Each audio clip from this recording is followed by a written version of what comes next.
Rippity-dank, rippity-dank. I might have a few quirks, but at least my feet don't stank.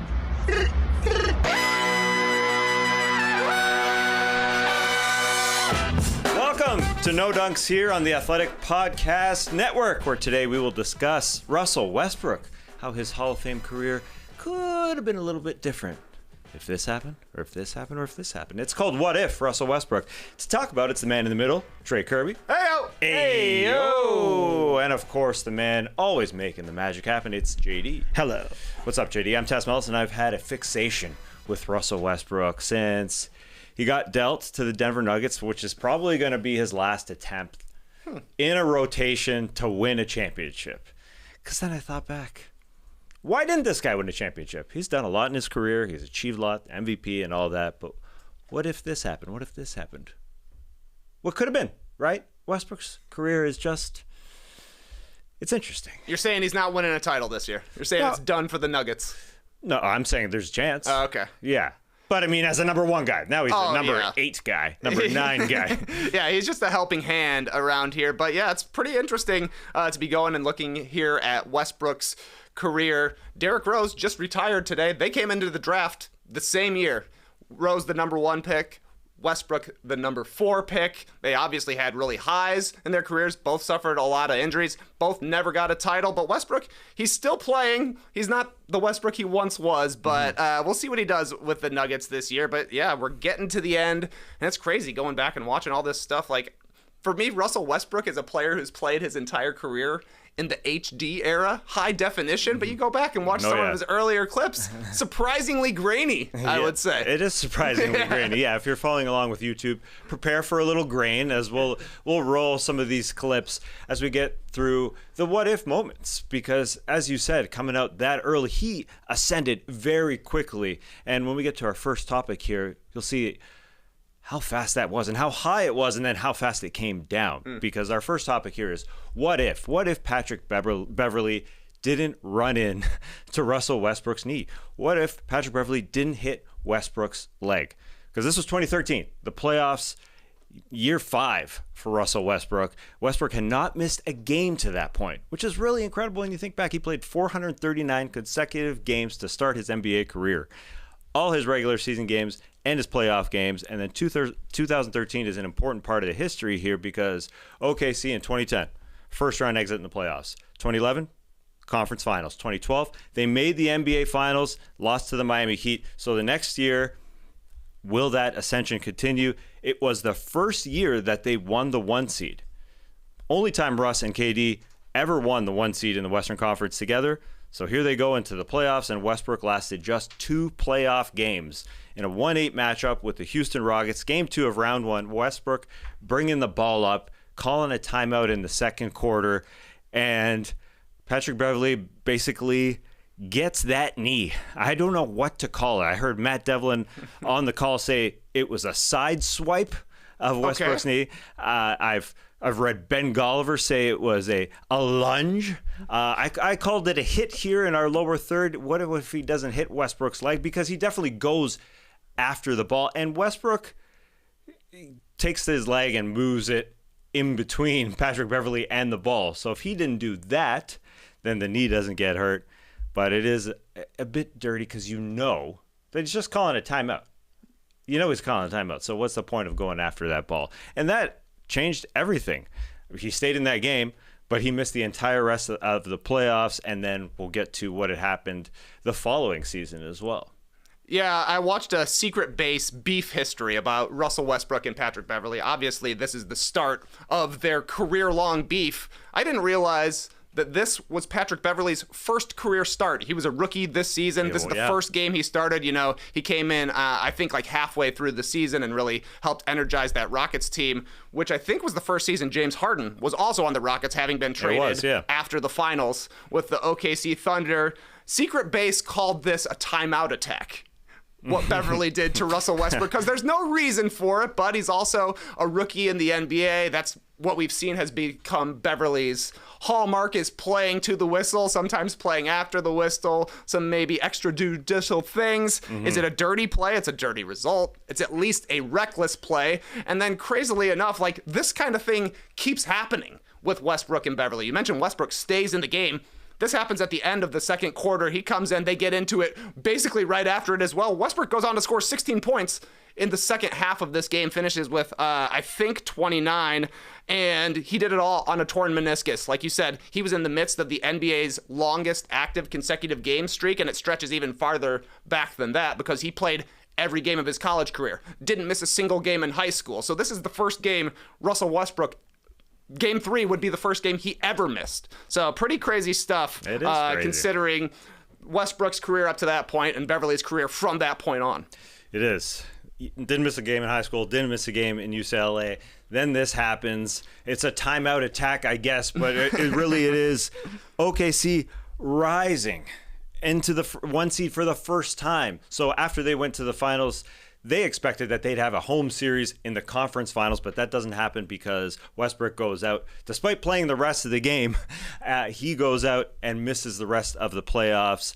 And we had the Czar doing the arrow thing and another replay, just checking out how did this happen, because he's the king of the telecast. He's the czar. He is the czar Of the telestrator. Yes, and I forget the name of it now. The telestrator. They don't use it as much because these they don't days, use yeah. it anymore. But Patrick Beverley goes after it. Russell Westbrook gets up and is super angry, He's heated. obviously, but he does stay in the game. It's remarkable. Late in the second quarter, that happens, and then he's able to score and do everything. 29 points, 5 boards, 5 assists, 4 steals, 37 minutes. And actually, they call a timeout, so he goes to the bench. And then the next play that Houston goes down to the other way, he gets to steal it off Patrick Beverley, just rips it from him, and then scores, and then does a little flexing. Weird he landing, feels I thought, on Yep. the layup when I was watching it back. Yeah, you thought potentially he got injured there?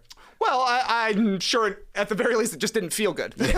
You know, he seems to be injured when the Beverley timeout attack actually happens with his reaction to it. But then he doesn't look like he's hurt when he's going from coast to coast after the steal on Beverley. But then he lands like weirdly on that right leg, kind of bounces, his foot catches a little bit. Yeah. I'm sure it didn't help. But again, that was 4 minutes left in the second quarter. He played another half after that, and the Thunder go on to win this game. They actually take care of the Rockets long term in this series. It was just in the next series against the Spurs that they ran into problems. Yeah, he played 37 minutes that game.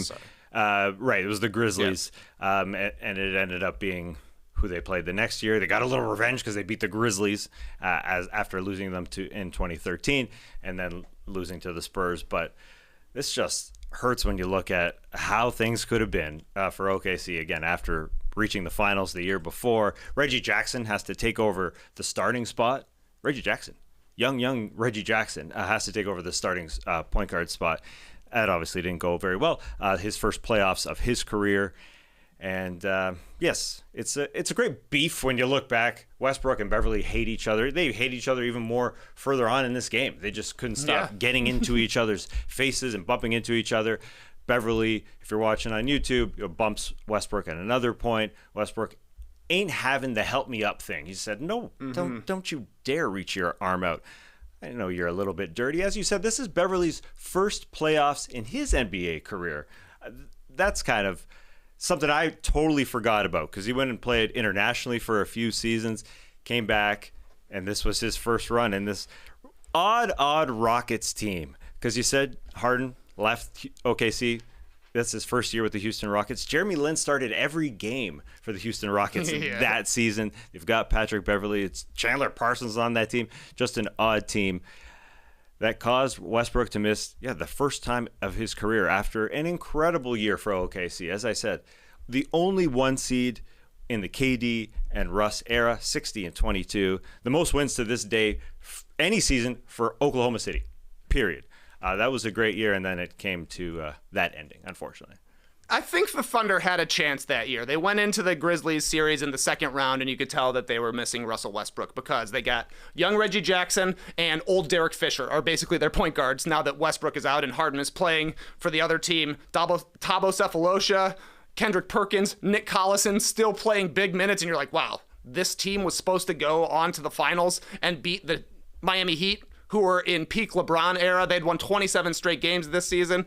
Maybe the Thunder would have a chance if they got back there after playing against the Heat in the 2012 finals as well. Right. But I really don't think that's the case. I don't think that Thunder team, now looking back on it, would beat that Heat team. That was the best Heat team we saw during the LeBron, D-Wade, Chris Bosh era. And these Thunder teams, when I was going back and watching all these different Westbrook highlights, they really struggled against small lineups. And that was an awesome small lineup that the Heat were playing at that time, with Shane Battier in the mix, Chris Bosh playing the center spot for them. So 2013 was an opportunity, I thought, for the Thunder, and you could definitely see how they were missing Westbrook when they're playing against the Grizzlies, the best defense in the Western Conference that year. They held Kevin Durant to 42% shooting. Maybe having Westbrook and Durant both healthy puts them past the Grizzlies. I imagine that is the case. I don't know if they beat that Spurs team in 2013, and I definitely don't think they beat that Heat team in 2013. Well, let's move on to the following season, because unfortunately the Russell Westbrook injury, it lingered, but it wasn't expected to linger. So my next question was, what if Westbrook's injury didn't linger into the next season? Because it happened in May, and they were expecting Russ Westbrook to come back after one surgery, but then training camp came along, they got him ready, and they said, oh man, you're not ready, unfortunately. You've got to undergo a second surgery. People expected him to miss training camp and then a month to 2 months, so another 13 to 21 games. But Russ doesn't miss time. He came back after only missing 2 games to start the season. And OKC was optimistic. All right, they're going to go get the number 1 seed again and see what he does. Russ stayed tough, got out there. They started 23-5. The 1 seed looked like it could be theirs. And that 23rd win was over the Knicks on Christmas Day. They just romped the New York Knicks by 30 points, basically. And Mr. Triple-Double, Russell Westbrook, had one of those. The Thunder were out to 23-5, as I said, but the knee acted up again right after that game. They decided, oh, man, you've got to undergo a third surgery because of that Patrick Beverley hit on that same knee. So this time Westbrook was out for 2 months. They started only 5-5. With Westbrook out for those couple months. So the hopes for the 1 seed, they dropped a bit. Westbrook missed 36 games that season due to that injury.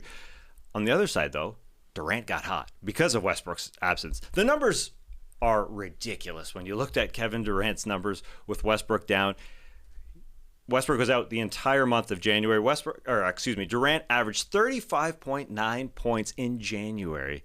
And he had a 41-game string of scoring 25 or more, and he won his only MVP of his career that year. He had been a runner-up 3 times prior to that. So another what if here. What if Russ doesn't get hurt? Does Durant win the MVP? When you look at it, who really knows? But OKC ended with the 2nd seed after winning the 1 seed this season prior, because Russ was hurt again, and they lost in the playoffs to the 1 seed Spurs in the conference finals. If Russ is playing, if it isn't lingering, you'd imagine they have home court advantage for the first time against the San Antonio Spurs. Maybe. Yeah. That Spurs team was awesome. Yeah, they were. They won 62 games. The Thunder finished with the 2nd most wins in the entire league, 59 games, and that's with Westbrook only playing 46. Clearly, Kevin Durant is the leader of this team, even though maybe Westbrook is the emotional guy. As long as Durant is healthy, they're able to win close to 60 games, is what it turned out to be.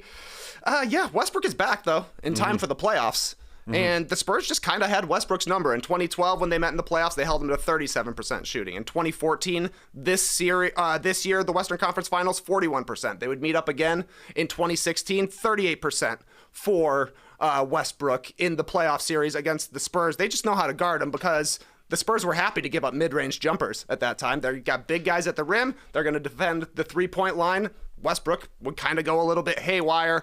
The Spurs, they had the best record in the league. Like I said, they had the best net rating in the league. This was the beautiful game Spurs in Game 6 when they get bounced from the playoffs. Kevin Durant and Russell Westbrook both have 7 turnovers, and Tim Duncan goes insane in overtime of 4th quarter. Would this Thunder team, completely healthy, have had a better record than the Spurs? Maybe, but they still lost Game 6 at home to a legendary team that went on to beat the Heat.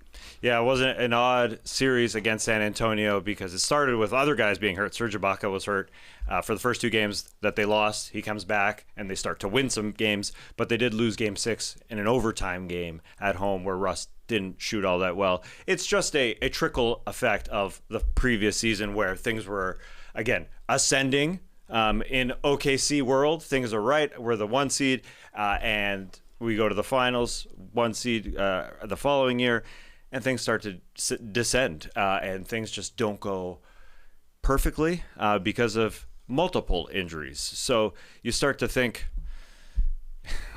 this team is just falling apart, and it continues into injuries for our next topic. But before getting to the next what if, let's be a little optimistic and just think about the moments that you remember for Russell Westbrook in his career. You know, regardless of the wins or losses, what's something you remember about when it comes to Russell Westbrook? The most memorable thing about Russell Westbrook is his MVP season, 2016-17, when he set the record for most triple-doubles in a single season, 42. He broke it, I think, the third to last game of the season against the Denver Nuggets. He averaged a triple-double for the season. It was the first time anybody had done that since Oscar Robertson in 1962. He obviously had a huge chip on his shoulder with Kevin Durant leaving the Thunder for the Warriors during the offseason. And the stuff he was doing this season is absolutely incredible. Like I said, his 42nd triple-double breaks Oscar Robertson's record from 1962. He had 41 in the game against the Nuggets where he actually breaks Robertson's record.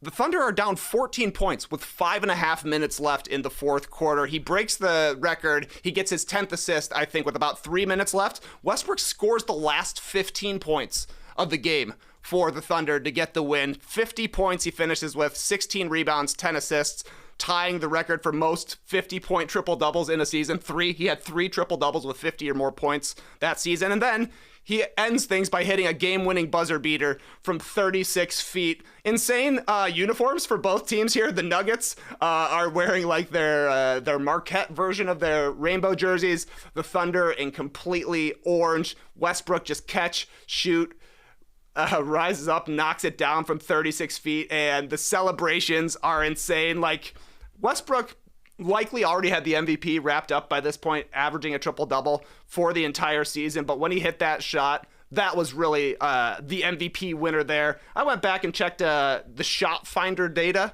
on StatHead tasks. Westbrook, I think, made at least 7 potential game winners in the 16-17 season. Insane stuff. So he was putting up the massive numbers, obviously, as he was the main guy offensively for the Thunder, but he was also everything they needed in the clutch. He hit so many big shots, and that's why he ended up winning the MVP that season. Yeah, the first year that Kevin Durant was out of there, it was Russell Westbrook time that season, and voters couldn't help but say, yes, it's that guy. Just because of what he was doing out there, because he was entirely healthy, entirely ready to go. Yeah, the shot chart is pretty awesome when you think about what he was doing out there. You mean how many times he got to shoot? Yeah, yeah. Yeah. Because it was crazy. Yeah, because of the percentages, you know, they're average percentages here and there. They're good. They're below average. Bad. I mean, Westbrook can't shoot. Yeah. He came into the draft and they say this is the best defensive guard in the draft. He needs to improve his jump shooting. He had a mid-range jumper in the middle of his career. He took a lot of threes. I think he's, for NBA history, it's like him and Charles Barkley are the 2 high-volume, lowest percentage three-point shooters, so it never happened. But Westbrook got better at the things he was good at already. He became somehow a better athlete as his career went on. He figured out a little bit of the craft of the pick and roll, but he also never really got a jump shot. He never really became a threatening outside shooter, but he would still take him. It's just interesting to see some of the stats that Westbrook has accumulated. He's the all-time leader in triple-doubles now at 199. Oscar Robertson, number 2, 181. He had 4 seasons averaging a triple-double, 3 in a row. Then 1 season he didn't average a triple-double. I think that was maybe the Rockets season. Then he went and averaged a triple-double for the Wizards. He's the Wizards' all-time leader in triple-doubles, playing 1 season there insane stuff. He has 4 of the top 10 single season marks for most triple doubles, including the record, obviously. He also has the record for 11 straight triple doubles. That's the most. He broke a Wilt Chamberlain record. That's always impressive. I was on the Wikipedia list of NBA career triple double leaders. I did a control F for Russell Westbrook. His name shows up 44 times. It's insane, the stats he was putting up. Look, the usage rates are like NBA leaders all time as well. So there are reasons why he was able to do this, but even given that opportunity, not a lot of guys are going to put up a triple-double every single night for basically half a decade. Yeah, that's why he was a special guy. And the way it all shook out with Durant leaving, it never just ascended to peak Westbrook with Durant because of that first injury as we got to, and then it lingered the next year, and then it ended up with Kevin Durant the following year, which we'll get to in a second. But watching that, as you said, those numbers are awesome. He led the league in PER that season. It was his best shooting percentage of his career. His true shooting percentage the year prior and that year were pretty good. It was remarkable that his body recovered to do what he did. And before we get to the next season, which is another heartbreaker, I just want to re-see when we asked him if he's a cat or a dog, because it's super fun. I'll remember asking him that at the All-Star game, months before he got hurt. That first time we asked All-Stars, is Russell Westbrook a cat or a dog? Because it was extremely, extremely important to us, and this was Russell's answer. Would you consider yourself more of a cat or more of a dog? People are debating this. Both sides. You're a wolf. Yeah. Okay, you want to explain that a little more? Nope. Let the fans figure it out. Let the fans figure it out. Nobody wanted to call themselves a cat. No. That's just the way it is. The reluctance to label yourself as a cat. And obviously, right, every single All-Star there, JD was just not having it. What do you mean? They don't want to be considered a cat. No. Yeah. But he couldn't be more cat-like in his answer, right? His entire demeanor, yep. his skin-tight black T-shirt, and just the way he's just sort of side-eyeing you and just sort of being so aloof. Yeah. He 100% cat. I know. A dog could never turn his head backwards like that. Not like that. Yeah, if you're not watching on YouTube, he's like full back to you, but somehow still his full face towards you. I don't know how he does that. Yeah, he's like an owl in that he can somehow his spine is fine. You got a nice screen grab if you watch on YouTube where he was able to turn around, like he's got his back to me. Mm-hmm. I guess it's sort of the end of media day, and he's kind of done in general. But He may as well be perched on a windowsill, you know what I mean? Like looking back at you. Yeah. So that was a great answer. Himself. Hey, nothing wrong with being a cat. Well, that's why I bring it up. Reflexes, 9 lives, all of that. Like, cats are awesome. So I don't know, That's why there's 24 people in there, 24 men who are NBA All-Stars that were very, very, very reluctant to label themselves. No one used the word pussycat, to associate them with that. They just don't. They just automatically connect it with that. No, I'm not. I'm not that. Or I'm not they connect it with being a female. I'm not sure. It's dumb. Cats are cool. But anyway, for Russ, he can be labeled. He's a wolf. He's a wolf. He is a wolf. He is a lone wolf. Can't deny it. Yeah. I mean, this whole thing with him and Kevin Durant, you definitely go back on and think, if no one gets hurt, would the relationship be different? Going back and watching these highlights, they hugged a lot. They did. They were cool. They were on a special route after reaching the finals against the Miami Heat. And yes, the Miami Heat were also ascending because that was year 10 and year 11 for LeBron. I mean, he won in year 9, and then year 10 they got back there, and year 11 they got back there as well. So it's easy to say, the Heat would have taken care of them. But OKC's ascension was just knocked off the cliff there a little bit, and it hurt. And obviously, as Kevin Durant, we get to our last topic here. What if Kevin Durant never got injured? Him and the way he changed, the way he thought about things in OKC obviously changed the following season. So we go from they're the 1 seed. Patrick Beverley takes out Russell Westbrook in that first season. It lingers into the second season. They don't win. And then this third season, some people expected OKC to continue that ascendance. Finally, for the first time since they went to the finals, they looked healthy coming in. 8 people from the ESPN predicted they would go to the finals. Your big ESPN names, your respected ESPN names like Windhurst and McMahon and Stein and David Thorpe all thought the Thunder would get there. And a lot picked the Spurs, of course, to get back. But it ended up being Durant missing most of this season. And the team missed the playoffs for the first time in a long time because Durant had that, quote, Jones fracture, as it's called, in his right foot. And we were talking back then, will Durant come back, period? Right? We all had that idea in 2014-15.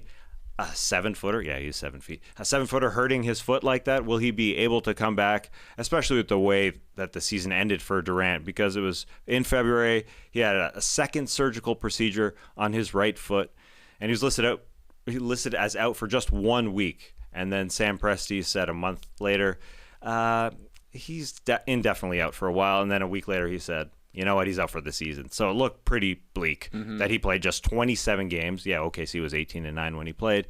But it looked like from the 3 years prior, the Thunder had a young core, looked set to dominate the NBA for a long time. Instead, years of bad injury. They never got to their true potential if they were both healthy, and that set up Durant's season before he left. So he would come back for the 15-16 season as his final season with OKC. Yeah, and I think this is a huge what if, actually, because the 2015 season was kind of a transitional period because LeBron had gone from the Heat to the Cavs that season. The Warriors, they ended up winning 67 games, but coming into this season, nobody really knew that they were going to become the Warriors and that Steph Curry was going to become an MVP player. Meanwhile, you've got a Thunder team that had their 2012 finals when they were competitive against the Heat. You had Westbrook averaging 27 points per game, had a 43-point game in that finals against peak LeBron, peak D Wade. 2013, obviously the injury, I think that is definitely a what if, even if I think that they're probably the third best team in the league that year. 2014, for me, nobody's beaten the Spurs in the Western Conference. And then 2015, though, things have changed enough that you think that the Thunder have probably learned lessons. They could, if they're healthy, they are looking good and one of the most competitive teams out there. But with Kevin Durant out, you go back and you watch some of the highlights from this season, and the team just stinks, man. Westbrook is diming up Mitch McGary and Anthony Morrow. They don't have the right players as supporting cast here to really be competitive. I don't think in the Western Conference, Westbrook leads the league in usage rate and scoring. They only win 45 games, finish out of the playoffs, but this is kind of like the first time you see what would a team look like if Russell Westbrook was the absolute number one guy, because with Durant out, he had to take over, had to take a much bigger share of everything that's going on with the Thunder. So yeah, I think that this is just kind of a lost season for the Thunder. It sets things up for the 2015-16 season with Durant coming in as a free agent. A lot of pressure on the team, and we know how it ended up turning out. They blow a 3-1 lead against the Warriors, and honestly, Westbrook was pretty brutal in Game 6 and Game 7 of that series. Yeah, you can look back, as you brought up Mitch McGary, to other what-ifs. Like, what if they held James Harden there? Huge. Instead of Serge Ibaka, if they had to pick one, or what if they're in another organization, just another market, rather than OKC saying, we got to pick one, Harden or Ibaka. Why couldn't they just keep both? Unfortunately, they weren't ready to pay the luxury tax and keep their best players. So you start looking around. As I said, Reggie Jackson in his rookie playoff season, his first playoff season, had to take over at point guard. It goes on and on. Kendrick Perkins was obviously their starting center.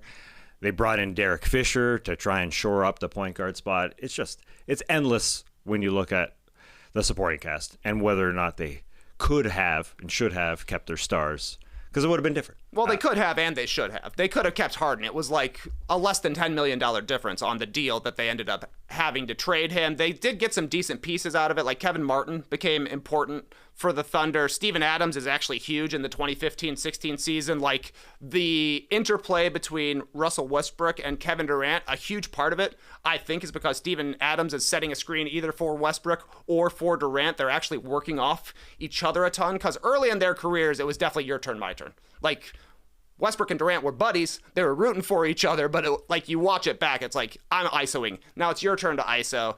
They figured out how to play together. But when you look at the 2014-15 season, if Kevin Durant goes down and you haven't traded James Harden, who cares? You still got Harden and Westbrook. You would still be one of the best teams in the Western Conference. Instead, they finish out of the playoffs and have a ton of pressure going into the next year, win or you're losing your best player.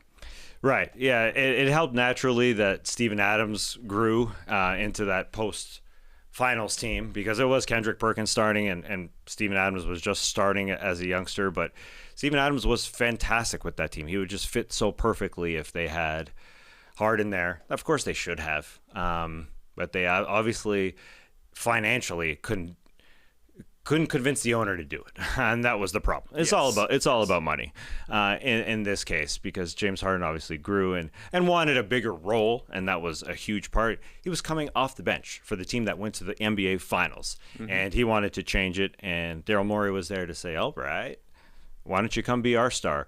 And he was able to dribble every single time, which would never really have happened with OKC. But he was a damn good defender even on those teams in the NBA Finals. And I mean, I guess we could have what-ifed every single game of that NBA Finals against the Miami Heat. What if they don't or call the tiny little push from LeBron James in game 2, because they won game 1. Yep. And then they lost 4 straight. As a young team, that's probably a big factor. Why you lose 4 straight games? So here we are. Yeah, they look like the younger team in the finals. I remember Harden had I think he had maybe one 20-point game in the 2012 finals, and he had like 14 of those in one half. So to me, he had one good half in the finals, and then you see the way Harden's career has progressed. Maybe we don't expect a ton from him in those situations, but yeah, keeping the three of them together, they show them on the bench at the end of the finals as LeBron is celebrating, and you're like, this is the team that's going to be taking over here. Right. Harden, Westbrook, Durant, they would all go on to win MVPs in their career, and that was literally the last time we saw them broing down on the sidelines, plotting for next year, and then next year never happens. Yeah, it's disappointing. It is disappointing looking back. It was the last time they were broing. What was the bro name? The Browingtons? The Browingtons, mm-hmm. Yeah. That was Jeff Green. Jeff Green was a Browington for sure. That was early. Were those guys in the Browington? Who was in it amongst the Durant? Wasn't it Durant, Westbrook, and Jeff Green? That was like their big three to start. That was yeah. And maybe Harden was part of it? I don't think Ibaka was. That was one thing I didn't research. I got into a whole bunch of other stuff. The 2016 Western Conference Finals, I mean, that's a huge disappointment for the Thunder as well. They are up 3-1 against the Warriors in Game 6. OKC is leading the entire time this game. They are leading into the fourth quarter. They have the game at home. It's 3-2 at this point because the Warriors were able to take Game 5 back in Golden State. But Golden State ties things up for the first time with 2.5 minutes left. Again, they're playing at home, and OKC has led the entire game. A lot of the buckets, a lot of these drives of Curry getting into the lane and then finding Klay Thompson for a record amount of playoff three-pointers. Game 6, Klay was really born in this game. A lot of it is Westbrook getting beat on drives, or like the three-pointer that Klay makes where he's at the top of the key and his feet are basically facing the sideline. Westbrook has his hands down. The guy's made 10 threes at that point. Doesn't make sense. Westbrook, 4 turnovers in the last 2 minutes of this game in Game 6. They just completely threw it away against the Warriors, a team that obviously had championship mentality. The Thunder went 3 of 23 from 3. In this game, the Warriors went 21 of 45. In the next game, the Warriors go 17 of 37 from 3. And the Thunder go 7 for 27. Westbrook went 17 for 48 the last 2 games. I mentioned the turnover problems, and you're just looking at the team they're running out there. You're like, Dion Waiters, Andre Robertson, and Enes Kanter are getting huge minutes there.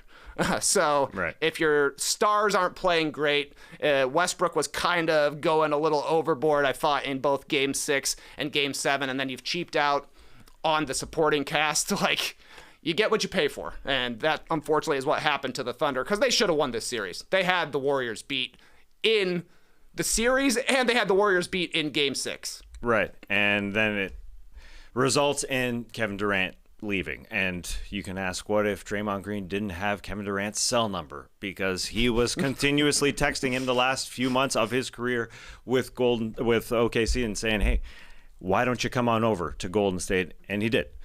A big reason was because they gave up that 3-1 lead.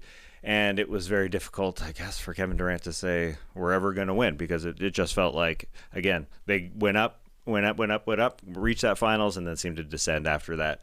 So, yeah, you give somebody else your cell number, things can change. You convinced them to come on over, because and OKC and their ownership is definitely a factor at that point. We're watching here in 2024 a different OKC team where things have been built. It seems like they built a little bit more through the draft, and they are extremely strong going forward. It's a different team. And a nice trade for Paul Interesting George. you say that, because, I mean, this Thunder team was built entirely through the draft. Yeah. Meanwhile, Shai Gilgeous-Alexander was a trade. It was. But, I mean, this is who they are. They go and get draft picks. They wait. They do way better. I mean, their supporting cast is just way better now than it was. Definitely true. Yeah, they want to keep everything on the cheap, obviously. Like if J-Dub can be offered a max by someone else, are they going to match it? I would hope so. I don't know. They seem a little bit more. We'll see what lessons they learned from this era, because everybody thought that the 2012 Thunder were going to be the next dynasty. It ended up being the Warriors. Nobody would have expected that. We look at the Thunder now. They've got an MVP candidate in Shai Gilgeous-Alexander. They've got two more perfect supporting stars in J-Dub and Chet Holmgren. And then, like you're saying, they've actually got a really deep supporting cast. A lot of these guys are on early in their career contracts, so they're a little bit cheaper right now. You're going to have to pay up eventually. And Sam Presti, he was the guy in charge back then. He saw we didn't necessarily have a complete team to compete with the best teams that were out there. Because you look at the teams that the Thunder ended up losing to, it's like LeBron and the Heat. Okay, that's reasonable. The beautiful game Spurs, that's reasonable. The beginning of the dynasty for the Warriors, that's reasonable when you're going down like top 8 versus top 8. Now, a decade later, Sam Presti has to say, we've got the top 8 that's the best in the league. And we've also got a guy who could win MVP in Shai Gilgeous-Alexander. How do we keep it together? How do we extend this window so that it doesn't just turn into a team that's winning 45 games and is a tough out, which is what the Westbrook Thunder became. Right. Yeah. When OKC was ascending, they couldn't and didn't go and get any player that would help them out. Like I mentioned Derek Fisher. That's who they tried to get. If you look at this current OKC Thunder team, going and get Isaiah Hartenstein and able to get Alex Caruso, those are help pieces. So they're on a different sphere right now. They're in a different world, and it's obviously working thus far. Wait, so you're telling me you think this Thunder team, current Thunder team, is better compared to the league than Westbrook Durant Thunder team compared to the league? Compared to the league? No. I mean, I bring up the what ifs. We went through guys being injured and not being good. And yeah, you had 2 MVPs on that team. Should they have kept the 3rd MVP? Yeah, and it'd be different. Okay. I'm just they're keeping things together. And guys aren't getting hurt. So it's just they're doing it internally and adding little pieces, the right pieces. So, yeah, do I think would this Shai team beat Durant and Westbrook in 14 or 15 or whenever? That's the question. I guess not. Who's stopping Durant? Nobody. That's a decent one. That's a decent question. Yeah, let's hear what people think. 2012, or let's say, I don't know, what's the best Thunder team here? The 2012 Thunder did go to the finals. Yeah. Versus the 2024 Thunder, I guess, is the most recent team we can look at. You can consider them the 2025 Thunder. I will take the KD Westbrook era for sure. Yes. The supporting cast of Thabo Sefolosha and Kendrick Perkins. It obviously hurt a little bit, but again, if they are healthy, it's a different case. It could have been a Toronto Raptors team that capitalized on one year window that they had, where you brought up a good point about LeBron leaving the Cleveland Cavaliers, or the Miami Heat, for the Cleveland Cavaliers. So things were differently. There could have been a window if they're not hurt and everything trickles down to that effect. Russell Westbrook goes and tries in different spots. He's now been dealt 5 times since winning MVP. That is the highest, the most for an NBA MVP in history to be traded 5 times after winning MVP. The next are just 3-time traders.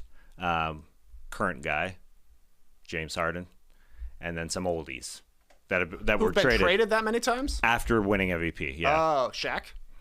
It didn't end up being Shaq. No, it was just a 2 for him. Yeah, I guess he was some free agent deals. It's really old, really old.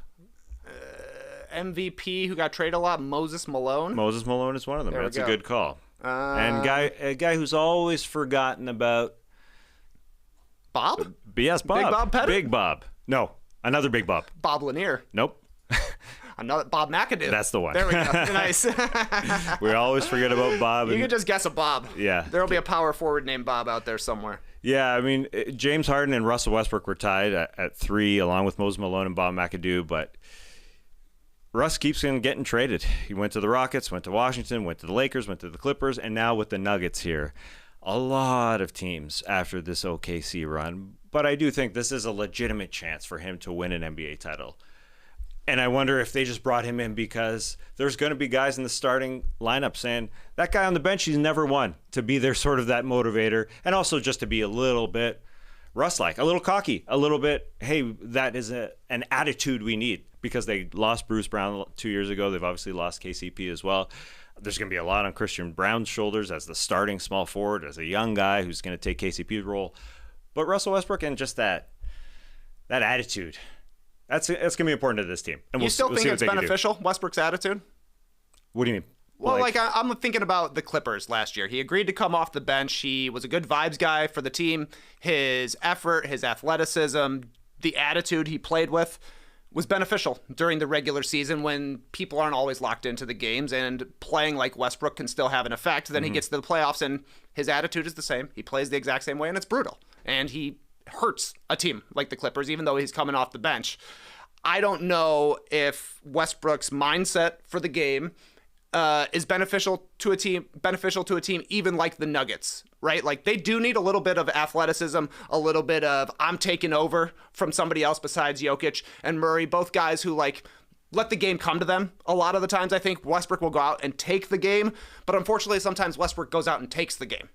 Yeah, and even 10 minutes can bury you in the playoffs. Yeah, I don't think it's necessarily about Westbrook's snarl. I mean, that's a positive. It is about Westbrook shooting too much at times. Sure, yeah, that's what it's about. But I think that has developed more and more and more. And Russell Westbrook wasn't the reason that the Clippers lost. No. They were unhealthy. It was Kawhi being Kawhi, never healthy again. He missed it. He missed playing. I think Russell Westbrook being able to say after the Rockets days, after the Washington days, and finally with the Los Angeles Lakers saying, I can come off the bench. And so he's done that with the Clippers, and now it's the Nuggets. And I think, listen, there's not too many guys we've seen in history that are MVPs that have been able to do this. That's freaking hard. Mm-hmm. Melo never worked out at the beginning, but he finally learned at the beginning. At the end, that's one of the only guys who's ever done it. Westbrook too. Does he shoot too much? Yeah. Does he shoot too many threes? Yeah. Are there good videos of him trying to be a three-point shooter again in the offseason? Yes. Will they result in him being an incredible three-point shooter? No. But they need him. I think it's more, again, it's more like just the guy who's loud. We were at the 2023 finals and we're able to see like Bruce Brown just being obnoxious. Just being himself, like those they need that. They just have a quiet. Jokic is a very quiet leader. They just need that type of guy, and I think that's a benefit. Will it end up being a championship? I mean, they just need somebody to give them a little bit of attitude. I mean, it hurts sometimes when he shoots too much. That's for sure. Like the numbers are bad when you look at the playoffs. What he did for the Clippers, yeah, they're bad. But at the same time, it wasn't his problem. Like the starters were Jokic feeding him, I think will be fine. And yeah, they're going to play for him. So TBD. I mean, there's a huge questions about that team starting lineup. Christian Brown's a great damn defender. I think that's overlooked and why they let KCP go. This ain't a Sam Presti thing from 2010. I don't think Calvin should be hurt or talked about like he is a guy who just let KCP go. I mean, KCP's in his 30s. Yeah, he was the starting forward for 2 NBA championship teams. He was damn good at that. But do you have to pay him the way Orlando did? I don't think so. They've got a lot of questions. Is Michael Porter Jr. going to be good? So they have other questions. I don't think Westbrook is a primary question. But yeah, this is it. This is like Rondo going to the Lakers and ended up winning. Like, he's not going to be a huge player on that team. There's no doubt. But he's going to be their starting backup point guard. That's for sure. Yeah, I guess we'll see. I think if you're relying a lot on Russell Westbrook right now, and I agree with you, I think he's going to play minutes. I think he's going to have a role for the Nuggets. I think it's unlikely, but possible. He could move into the starting lineup at some point if Christian Brown doesn't turn out the way that the Nuggets are expecting, or if somebody goes down with an injury. You know, if Murray misses a little time, maybe he steps in or something like that. But at this point in his career, having Westbrook on your team, you can't expect much from him, because the more responsibility you give him, I kind of think the poorer it's going to go. Unfortunately, kind of the story of Westbrook's career is that he wasn't necessarily able to funnel that attitude and his athleticism necessarily into winning basketball at all times. They won a lot of games. He was an incredible floor raiser, especially in the regular season, but there were times in the tensest moments where it was, I'm going to do this because I always do this. And sometimes he can just go over the edge. I'm thinking like the 2016 Game 6, right? Like, he's just doing too much. And Westbrook was never able to sand off the edges of his game to necessarily fit in. Like, there could be a lot more interplay back in the day between him and Kevin Durant. Like, Kevin Durant, like I'm saying, he's the leader of these teams. He's the MVP. He's the leading scorer. But still, you feel like Westbrook is the head of the snake for the Thunder. And looking back on it, shouldn't it be the complete opposite way? Kevin Durant should be the leading guy. He should be taking over. He should be the one that touches the ball every single time in the last 2 minutes. And it's the flip side of things. And similar to Allen Iverson later in his career, when he wasn't able to kind of progress to the next step where you're not the number one guy anymore, but you're still a vital piece of the team if you can figure out how to fit into a team concept. I feel like Westbrook, his tremendous talents kind of allowed him to not fit in early on in his career, but now that he's on the later part of his career, not fitting in is a little more hairy for his teams. All fair. They are very hairy points that he hasn't been able to fit in. I mean, he needs to have an awesome starting lineup for him to be able to have a ring at the end of his career. Like, it was veering that way with the Lakers a little bit, but the Lakers didn't have enough of a starting lineup for him to come off the bench. It was veering that way with the Clippers too. If Kawhi and Paul George are healthy, I mean, Kawhi's awesome in playoffs, but he doesn't play in playoffs. The Clippers run has been tumultuous, obviously. It's been very bad. So he can't play a lot. And so you're right in that if you go back and say, what if Westbrook and Durant were a little bit more, let's play together rather than my turn, your turn, because even with those supporting casts that weren't phenomenal, as I mentioned, Thabo Cephalosha, hey, he can hit a shot. Kendrick Perkins, hey, he can win a championship. Like, there are a bunch of guys that if they had a little bit better camaraderie, then maybe it's different. And if they had fewer injuries, then maybe it's different as well. The hope with the Denver Nuggets is that he doesn't play a ton. He only played 19 minutes per game last year in the playoffs, coming off the bench. That's the max, really. I mean, he's got to be a guy you don't think of as Russell Westbrook anymore, because he shouldn't be. It's just not it's not the peak of his career here. We're talking about a totally different time, and the numbers are very bad shooting the ball when it comes to those games. He just has to be, as I said, like 14, 15 minutes. I mean, Bruce Brown probably isn't the A to A. It's not an apples comparison because Bruce Brown played a lot. Russell Westbrook should play fewer minutes than that, but I do think they have a legitimate chance. Obviously, there's other issues, and Jamal Murray is another one. It would have been a different playoffs if he was healthy, I would think, with the way they lost in 7 games to the Minnesota Timberwolves. That's it for this one. As you said right off the top there, very similar to Derrick Rose's career in that ascension and then that descension very quickly. So we'll be back next week for more shows before the season. And does Derrick Rose deserve to be MVP? I think will be that first show, because that's a great question. He would be the only MVP in the league's history who doesn't make the Hall of Fame up until his career. So, yeah, I think that one is worth checking in. One thing when I was watching back to the 2008 draft they didn't mention is that Russell Westbrook is a much, much better healer than Derrick Rose, because Derrick Rose got hurt and Derrick Rose stayed hurt for a long time. Westbrook, like you're saying, this guy would get meniscus and play the rest of the game. He missed like half the season. The next year came back and played a bunch more. There was a time when Russell Westbrook got hit in the face, had a dent in his face, didn't miss a game. Maybe he missed one game, came back immediately and had like a hole in his face. Guy was like indestructible. So even his injuries, he was always healing fast. Like when he came back, probably a little bit too early during the 13-14 season, he came back early. Even coming off of 2 knee surgeries. Yes. So yeah, Westbrook, if you're in the healing Hall of Fame, I would take him ahead of Derrick Rose. But man,